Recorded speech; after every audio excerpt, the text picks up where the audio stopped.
Hello guys, welcome back to my another video. আশা করছি তোমরা সবাই খুব ভালো আছো।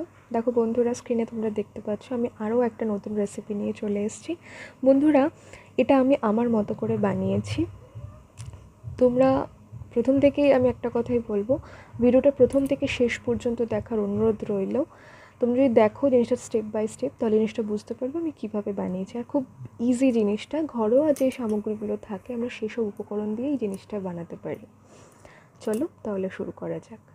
প্রথমে বন্ধুরা, আমি এখানে একটা বড় সাইজের একটা আলু নিয়েছি, একটা মিডিয়াম সাইজের আলু নিয়েছি। এই আলুগুলোকে প্রথমে গোল গোল করে চাক করে আমি কেটে নেব, আর সঙ্গে আরেকটা আমি ক্যাপসিকাম নিয়েছি। তো দেখো বন্ধুরা, প্রথমে আলুটা আমি কেটে নিচ্ছি।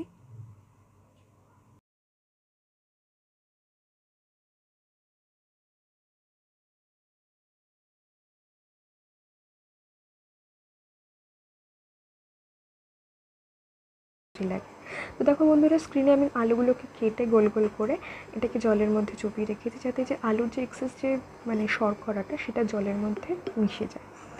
এরপর আমি ক্যাপসিকামগুলোকে খুব পাতলা পাতলা করে কেটে নিয়েছি।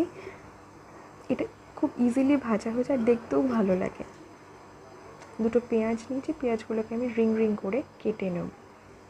এতে কী হয়, যখন আমি ভাজবো জিনিসটা দেখতেও ভালো লাগবে, আর সবার মুখেও পড়বে জিনিসটা। তাহলে বন্ধুরা, বিশ্বাস হলো তো, ঘরে থাকা উপকরণ দিয়েই কিন্তু আমরা জিনিসগুলো ভালোভাবে তৈরি করে ফেলতে পারি। তো দেখো বন্ধুরা, আমার তিনটে জিনিসই ভালোভাবে কাটা হয়ে গেছে। এরপর আমি কিছু রসুন নিয়েছি, রসুনগুলোকে খোসা ছাড়িয়ে ভালো করে কেটে নেব। সঙ্গে আমি একটুখানি আদাও নিয়েছি, আদাটা অবশ্য বেশি নিইনি, আদাটা অল্প নিয়েছি, এর হাফটাই লাগবে, কারণ আদাটা বেশি দিলে ঝাল হয়ে যাবে আর একটু কেমন একটা খেতেও লাগবে। আদা বেশি দিলে খাবারের টেস্টটা নষ্ট হয়ে যায়। এগুলোকে আমি ভালো করে একটু বেটে নেব, আদাটা রসুনটাকে ভালো করে পেস্ট করে নেব। এখানে বন্ধুরা দেখো, আমি আলুর মধ্যে একটু নুন মাখিয়ে নিচ্ছি। আলু কেন, আমি পেঁয়াজ ক্যাপসিকাম তিনটেতেই আমি নুন মাখিয়ে নেবো, তবে পরিমাণ মতো নুন দেবে, কাদা খানিক নুন দেবে না। নুন মাখানোর পর আমি এটাকে 1 ঘন্টা ছেড়ে দিয়েছিলাম। দেখো বন্ধুরা, এগুলো থেকে জল বেরোতে আরম্ভ করে দিয়েছে।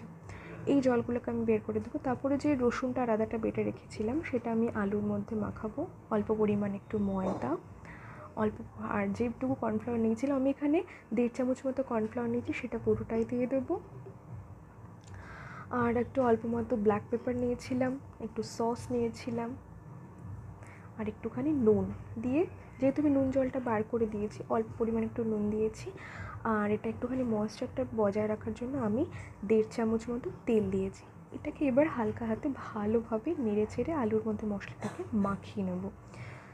এবার দেখো বন্ধুরা, যে পেঁয়াজটা, জল ঝরানো পেঁয়াজটা, তারপরে ক্যাপসিকামটা, সেই দুটোকেও এটার মধ্যে মাখিয়ে আমি এটা 2 ঘন্টার জন্য ম্যারিনেট করে রেখে দেবো।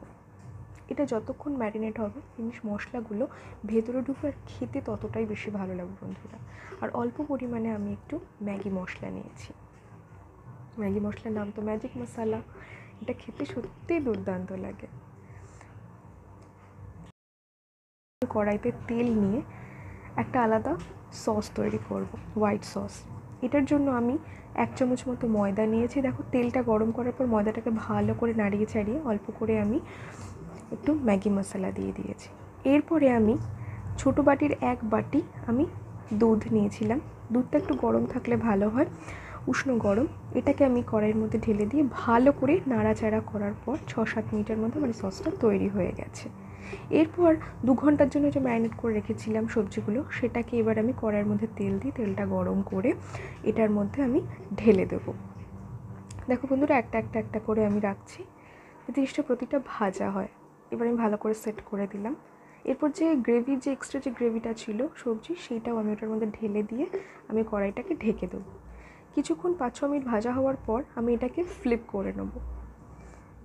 ফ্লিপ করে কিন্তু এই ডিশটাকে আমি আবার ঢেকে রাখবো। এবার দেখো বন্ধুরা, কিছুক্ষণ পর আমি দেখলাম ঢাকা দেওয়ার পর এটা আমার রেডি হয়ে গেছে। এবার আমি এটা প্লেটে সার্ভ করে নিই। এবার যে হোয়াইট সসটা ছিল সেটার আমি 1 চামচ নিয়ে এটার উপর ভালো করে স্প্রেড করে নিয়েছি। আর কিছু পাউচের মধ্যে আমার সস ছিল, সেই সসটাকে আমি এটার মধ্যে ঢেলে দিয়েছি। এবার এটাকে আমি ভালো করে স্প্রেড করে নেবো। বন্ধুরা, এটা খেতে অসাধারণ লাগছিল, তোমরা একবার টেস্ট করে দেখো।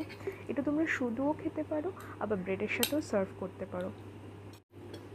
আশা করছি বন্ধুরা তোমাদের এই ভিডিওটা ভালো লেগেছে। যদি ভালো লেগে থাকে তাহলে আমার চ্যানেলটি সাবস্ক্রাইব করো এবং পাশে থাকা বেল আইকনটি প্রেস করো ভবিষ্যতে আরও অনেক ভিডিও দেখার জন্য, এবং পরিবারের সবার সাথে আমার এই ভিডিওটা শেয়ার করো। তাহলে বন্ধুরা দেখা হচ্ছে পরবর্তী আরেকটি ভিডিওতে। Till then, bye by.